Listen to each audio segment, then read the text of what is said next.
Ćao svima, danas ćemo vam pokazati kako se postavljaju reljefne tapete. Mi danas postavljamo wood materijal, ali princip postavljanja reljefnih tapeta je isti za sve vrste materijala. Vodit ćemo vas korak po korak.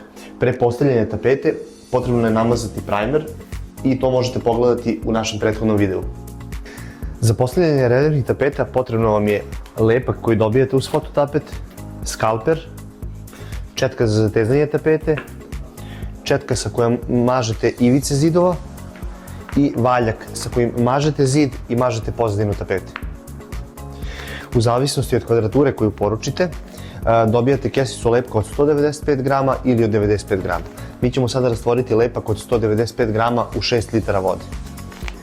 Lepak sipate u 6 litara vode i sve vreme mešate da se ne bi napravile grudvice.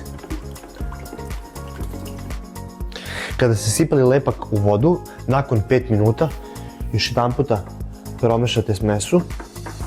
Potrebno je da bude ovako gusto, otprilike kao med, i lepak je spreman za upotrebu.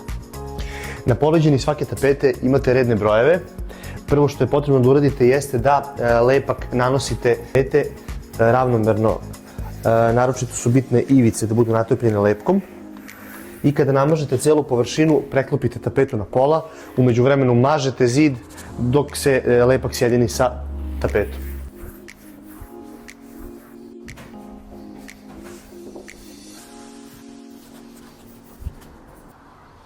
Plafon možete zaštititi krep trakom, ali ne mora zato što je lepak na vodenoj bazi i vrlo se lako briše. Zid je spreman, premazan je primerom, sada mažemo lepak i postavljamo tapetu. Lepak koji nanosite na zid treba da bude u tankom sloju, manjem nego što ste namazali na tapet.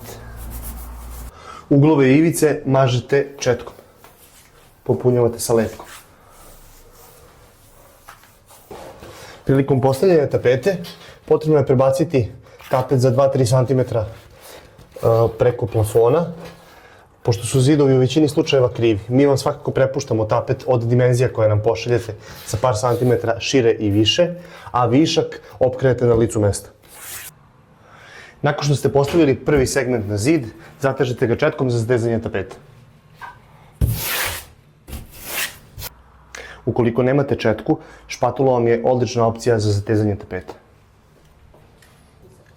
Višak koji vam je ostao možete iseći špatulom ili nekim lenjirom ako imate.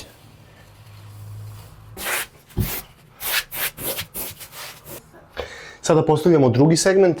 Tapete nemaju preklop, postavljaju se u nulu. Ako imate kosinu kao i mi, nju opkrenete također na licu mesta.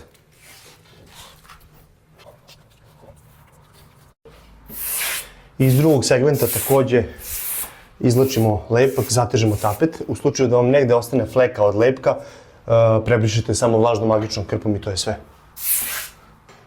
Kao što smo vam rekli, tapete se postavljaju u nulu i između dva segmenta možete dodati još malo lepka za svaki slučaj.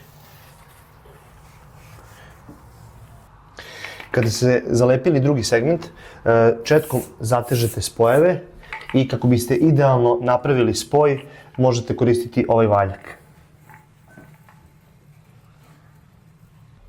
Kada ste sve završili, vlažnom magičnom krpom prebrišete tapet i otklanjate višak lepka.